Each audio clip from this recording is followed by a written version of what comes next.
Good afternoon, and welcome to this edition of Voices from Our Schools. I'm your host, Kimberly Stender, and I thank you for joining me. Today, I have with me Rich Farrow, who is the athletic director at Amherst Regional High School and Amherst Regional Middle School. So I want to welcome him to our program and talk about all the great things that athletics provides for our students. Fantastic. Thanks for having me, Kim. You're welcome, Rich. Welcome. So you're a hometown guy. You grew up here, and you attended the Amherst schools and Amherst High School. Okay. So how did you find your way back to be the athletic director? Great. So yeah, I graduated from Amherst in 1994, and I played sports as much as possible growing up, and it's really the thing that kind of kept me going, with my academics through school. So I know the importance of it for our student athletes. So I went away to Union College in Schenectady, New York. I played lacrosse up there, and then came back to town after college. And I did a little bit of work for a special education school. That was sort of how I decided that teaching was going to be the thing I wanted to get into, and I went back to school at UMass. My father is a professor there. So I got my ed degree at UMass, and then I taught down in Westfield for a year after that, and then I was lucky enough to find an opening at the middle school in Amherst, where I taught science for about 6 years. And I was able to fill in for Diane Chamberlain when she went on a maternity leave as the assistant principal there, so I got kind of thrown into that, and then I worked as the dean of students for a couple of years. So learned a bit about that's right. Learned a bit about the administration side of things. And then last year when I went back into the classroom for a few months, the position opened up partway through the year to take over as the athletic director, and then I filled in for that period of time and applied for and got the job in the spring, and am loving what I'm doing at this point. It's a lot of fun. I've been very passionate about athletics for my whole life, so being able to surround myself with it and help student athletes, get out on the field or the court or in the pool, has been great. That's great, and it's great to have you. I think since you've become athletic director, a year and a half ago? Yeah, at this point, yep. You've really brought some great programs and initiatives into the athletic program, and also you ventured out into the community, and you've really strengthened those ties with local businesses and parents and guardians and folks who are now, they really feel a part of the athletics. So it's not just for the kids, but I think the parents also get a lot of joy out of it as well. Good, yeah, for sure. Absolutely. So at the high school, we have a very vibrant athletic program. I mean, I know my kids have been a part of it and have met a lot of friends and coaches and adults through their experiences. So, could you tell us a little bit about how many teams are represented at the high school? Yep. So at the high school, between the high school and the middle school, we have, depending on the year, around 25 sports and upwards of 50 teams. At the middle school, of those 50 teams, I would say about 10 of them are at the middle school. We don't offer as many programs at the middle school as we do at the high school, but we're working towards increasing those numbers. And we have anywhere from 350 to 425 or so students participating in athletics in any particular season. And so our numbers over the past 4 or 5 years, number of students participating in athletics has actually increased and sort of leveled out even as the enrollment in the schools has gone down, in the past 5 or 10 years. So we have, a significant portion of our kids participating in athletics at this point. And it's so important because everyone can play. You don't have to be a certain type of student or you don't have to have a certain really level of ability. There's a place for everyone, I think, in our athletic programs. So it's really encouraging for kids to sign up and join. And about how many kids do you think, or actually, are currently involved in our athletic program?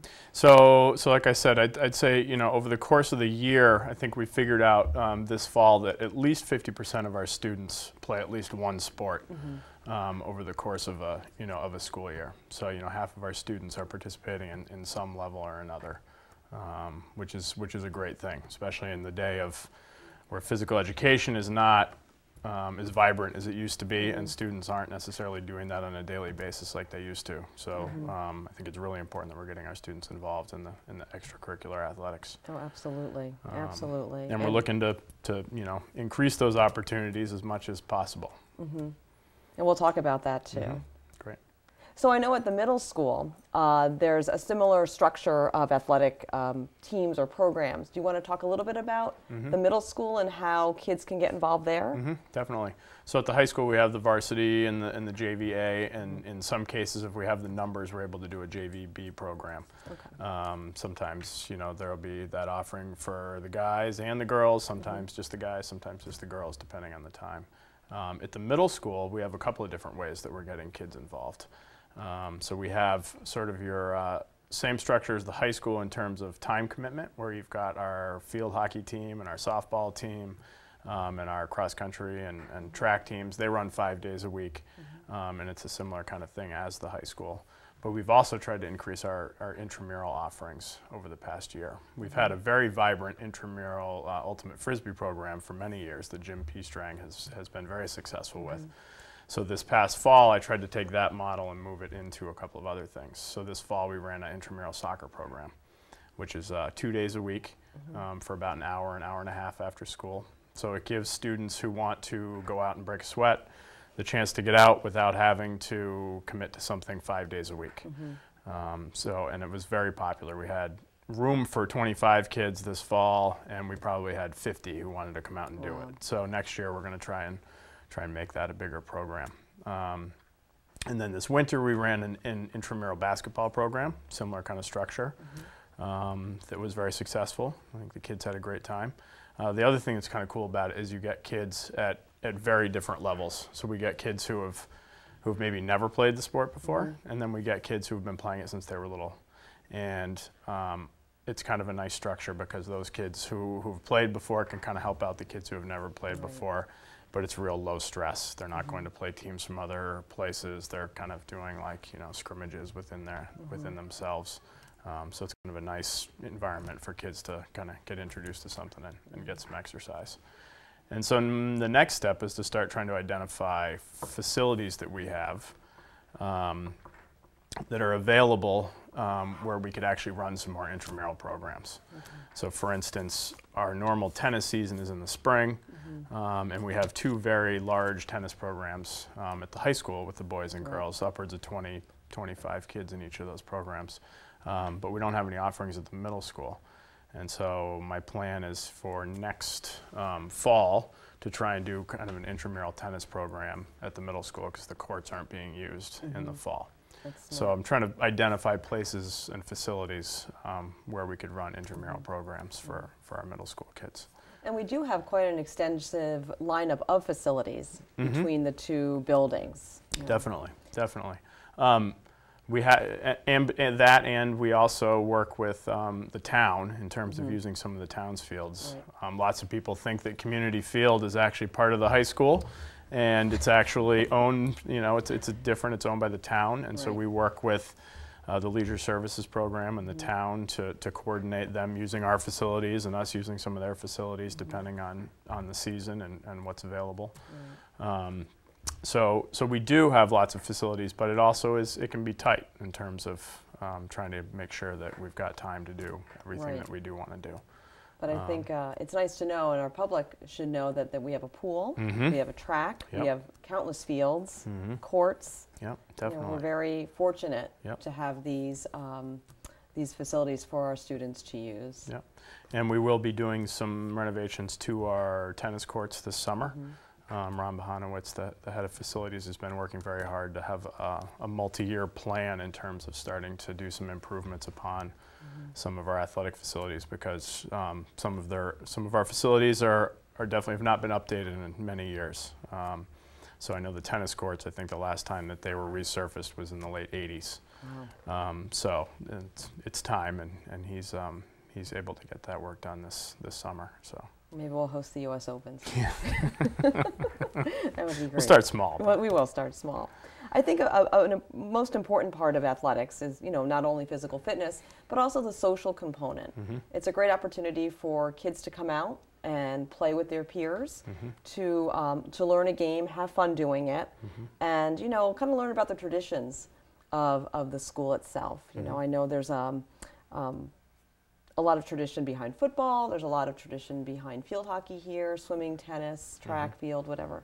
So it's really neat to see the kids kind of get into this and develop a strong school spirit. I think it's truly important. Yeah, definitely.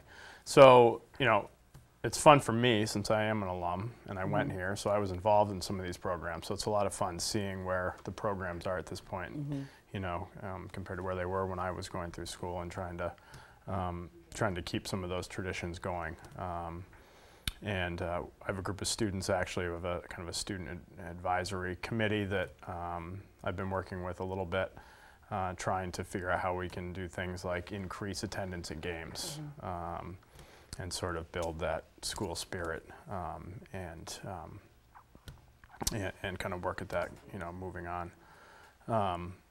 But yeah, it's great. It's really fun working with the students and having their ideas kind of guide what we do in terms of the spirit side of things. Yeah, and it creates those memories that kids want to look back on, as I'm sure you do. Yep, for sure. And think, well, remember that big game on, the big basketball game against Holyoke, and we won by a point, and how great was that? And it's important that kids have that. One of the things that I have a group of students, actually, I solicited to have some help within the athletic department, and so I have a couple of students who are working to identify our athletic alumni, so that we can start to reach out to them. And I have another student who's starting to put together a monthly kind of athletic department newsletter, and then so we're trying to use that along with the guide that the alumni guide that you had been working on, I believe.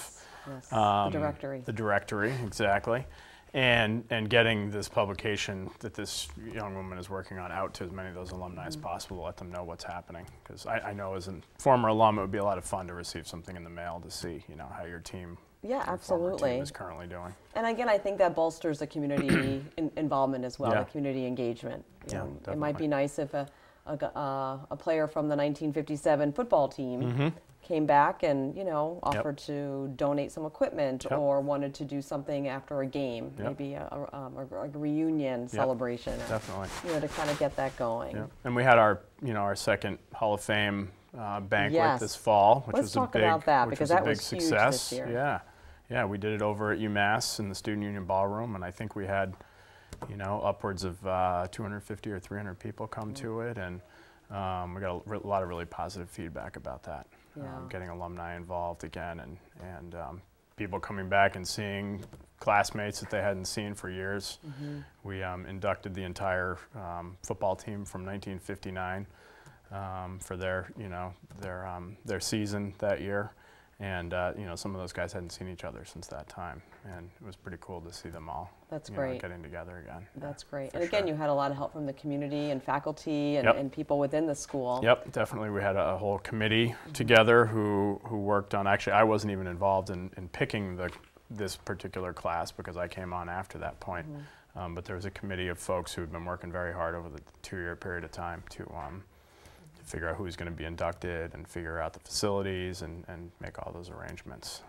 Well, so congratulations. And the next one will be next year or 2 years? It'll be in 2 years. Every two. So if there are people in the community who would like to see somebody inducted, you can visit the website, and we actually have a form on there that can be filled out and sent in for anybody who thinks they have somebody they'd like to see in the Hurricane Hall of Fame. And that website's www.arps.org. Correct, and then you just go to the athletics tab on there, and you can find all the information right there. That's great. Thanks, Rich, for putting that together. Yeah, for sure. 21st century. That's right. So getting back to facilities, recently you were able to upgrade your weight room at the high school, which is amazing because every student can use that. You don't need to be on a team, and you don't need to be of a certain athletic ability, but everyone can go in and use that. Yeah, so our weight room, space-wise, was a fantastic amount of space, but we had a lot of really old equipment that people had generously donated. UMass and Amherst College over the years had donated a piece of equipment, and people from the community had donated a piece of equipment, but a lot of it was was old and getting to be unsafe in a lot of cases. So last year, with the help of the Hurricane Boosters, Pete Sylvan, Roy Johnson, we put together a grant with the Rotary to try and get some funds to help upgrade some of our equipment. And the Rotary was able to donate $10,000 to us.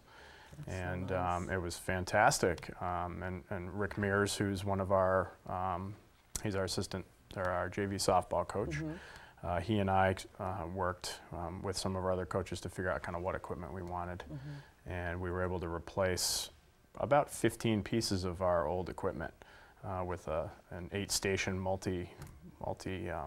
multi-station cable machine, and then a bunch of other individual pieces and new dumbbells, and really kind of, you know, updated the weight room, which was great. That's great. And boys and girls can use it. And it's open, yep. So teams go in there, full teams go in there and use it. Actually, our indoor track and field teams, that's their, since we don't have a field house or anything, that's their primary place that they, that's right, down the road.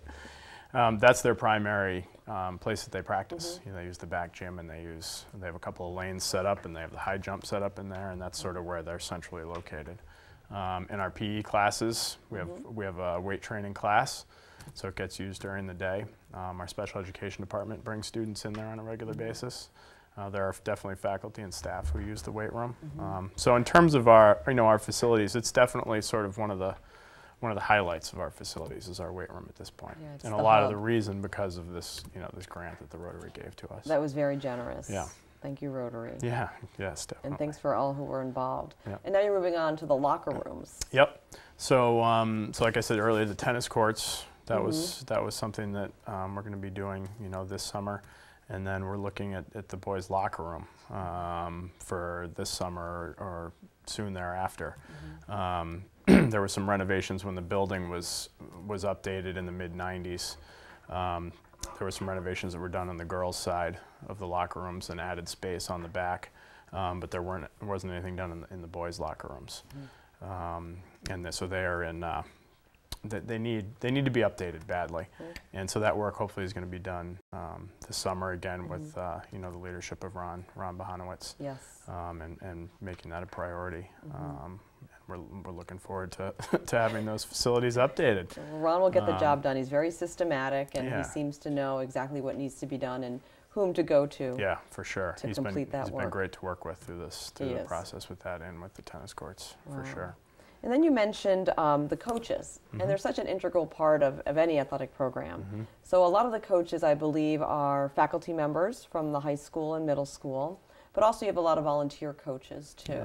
Yeah. And it's so great to know that these people sacrifice their time and their talent, their insight, knowledge of a sport to help the youth of our town. Yeah, definitely. So and actually one of the things you just mentioned was a lot of our coaches being, school employees, and I think traditionally that's what we think about in terms of high school coaches is people who are in our schools, and we have a few. Yes. But it's actually a lot different than that at this point in time. I'll say the majority of our coaches now are actually people from the community who aren't necessarily teachers. And so it's actually changed the dynamic a lot within high school sports. And I was just reading an article that actually talked about this kind of at the national level, and it's happening everywhere.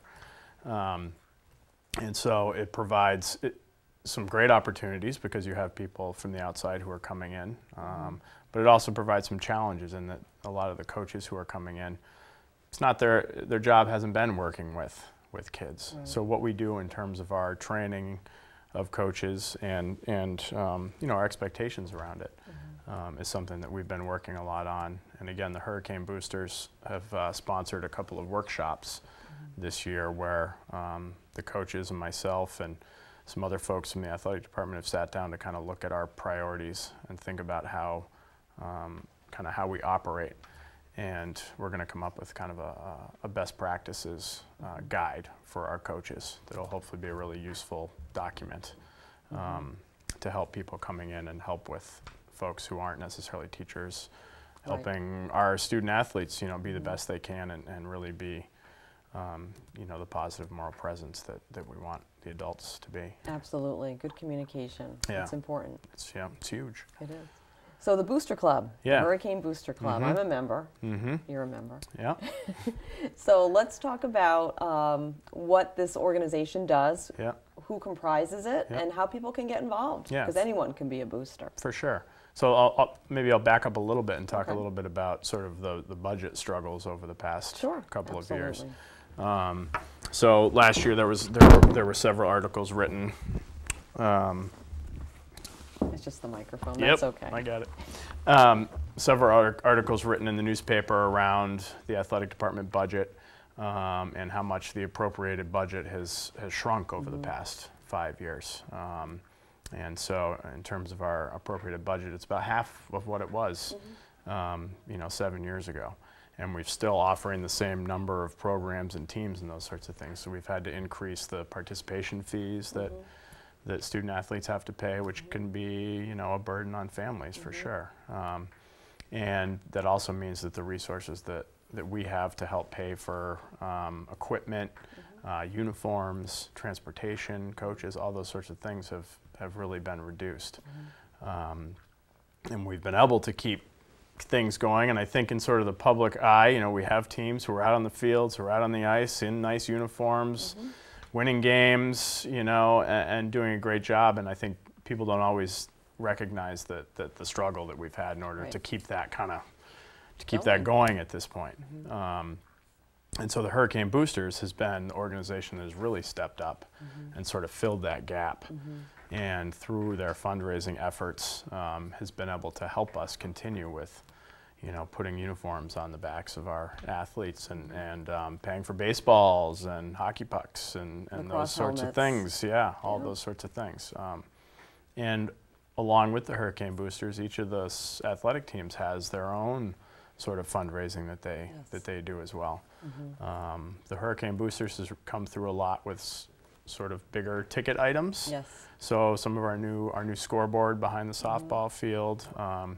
They helped out with a system for the pool for timing 2 years ago, which is there's no way that we would have been able to afford anything like that. And so they kind of have been able to help that way. And then the individual teams each have a booster organization that kind of helps that team directly with more of the specific team-oriented stuff. Right.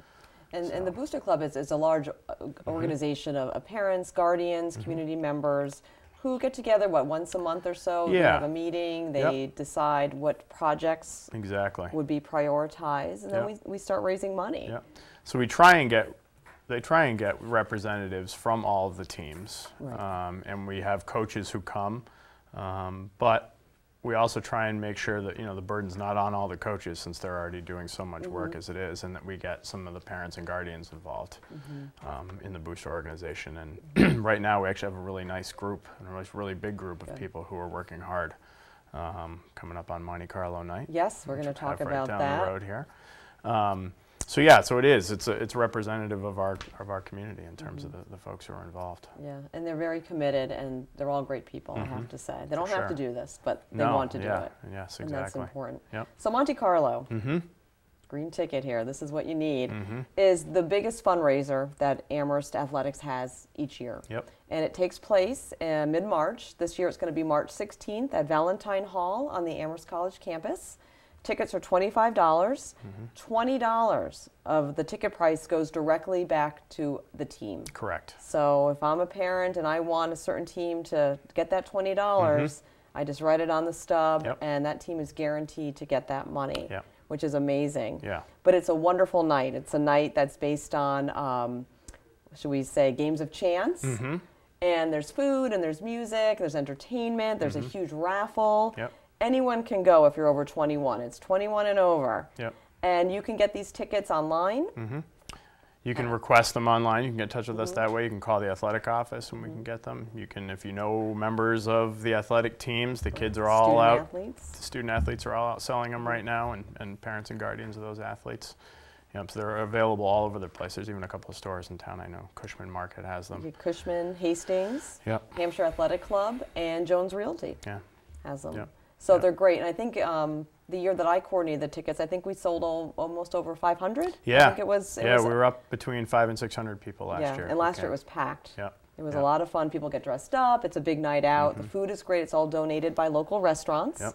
We have singing groups and musical entertainment.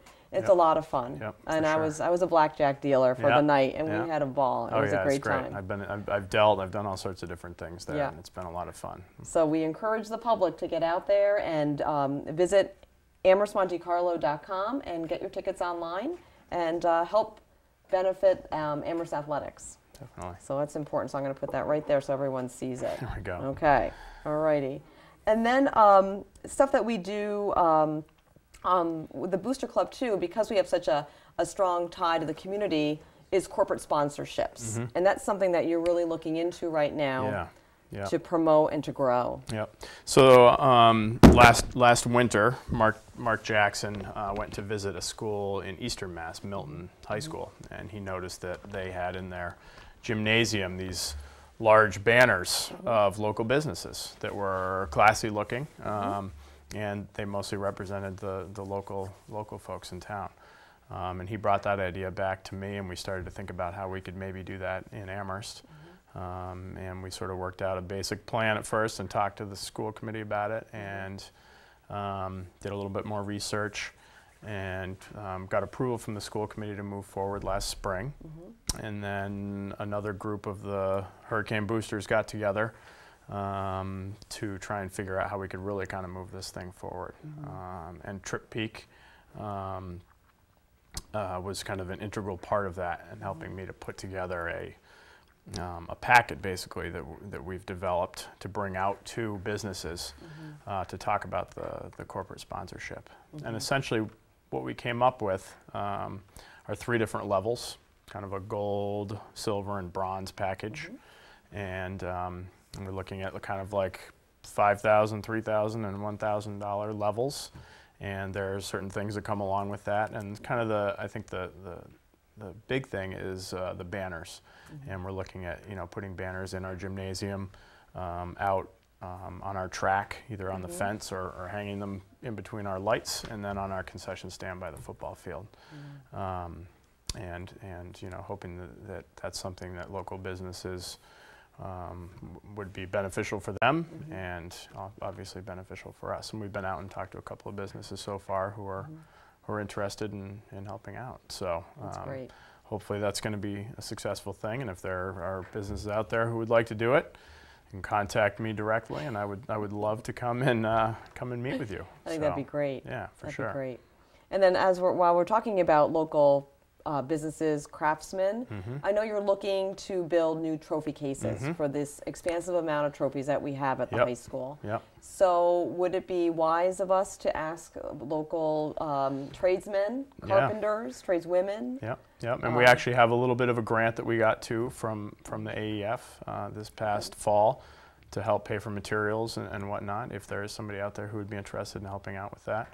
But we literally have hundreds of trophies from over the years, and a lot of them at this point in time are on shelves in the back room, in the boys' locker room, and I would love to get them out and start to display them. Yeah, polish them up and show them off. Exactly. And I have a couple of guys right now, volunteers, students who came up, and they're starting to inventory all the trophies that we have and things that we'd like to start to display. So we would love that. Okay. Definitely. That's wonderful. And getting back to the volunteers, you and I recently went over to Amherst College, and we talked to some of their student liaisons there about possibly helping out in our intramural leagues and our varsity programs, JV programs, and getting involved that way as community service. Yeah. So the Center for Community Engagement over at Amherst College. And it's been great so far. We met last spring for the first time to kind of talk about it a little bit, and since then it's really kind of expanded. It has. And we had coaches, we had volunteer coaches from Amherst College work with a couple of our teams in the fall and this past winter, and I think it's been a great experience for our kids. It's been a great experience for the Amherst College kids, being able to get that experience either that they need for their community service piece, or if they're interested in coaching down the road. This is a way for them to kind of try it out and see how they like it, and learn from some really great coaches that we have on our staff. Yes, absolutely. About what it's all about, working with kids at this age. Yeah, they should be commended. Yeah, for sure. And so we have some things coming up for the spring. I think the Amherst College tennis team is going to be working with our tennis team pre-season to do a couple of clinics. We talked about the Amherst College girls soccer team coming over this spring to work with our girls soccer team maybe a couple of times. So I think there's lots of different ways that they're gonna kind of help us out and volunteer their time, which will be really beneficial for us. An amazing partnership. For sure. Well, we're about to wrap it up, Rich. Okay. But I want to thank you for being here today and for telling the community about the great program that you run over at the high school and middle school. And I know we'll have a lot more successful seasons under your leadership. I hope so. And I know our students will just go on to great victories and have great memories of their time at the high school and middle school. Yeah, so I want to say thanks, and I wouldn't be able to do any of this if it weren't for the hard work of all the coaching staff that came in. Honestly, I was able to kind of come into this position, and the coaches, they just keep going. They know what needs to happen at this point in time. So it was made for a really smooth transition. And obviously the hard work of our kids. Our boys basketball team is playing tomorrow night in Holyoke in the quarterfinals, 7 o'clock. So definitely come out and check that out if you can. And spring sport registration is open now online. Correct. We already have over 200 kids signed up online at this point in time, which is great. It's phenomenal. Way ahead of the game at this point. Great. Definitely. Well, thank you very much. Continue the good work. Go Canes, as we like to say. That's right. Definitely. And I want to thank all of you for joining us today on Voices from Our School. Again, I'm your host, Kimberly Stender, and I hope you have a great day.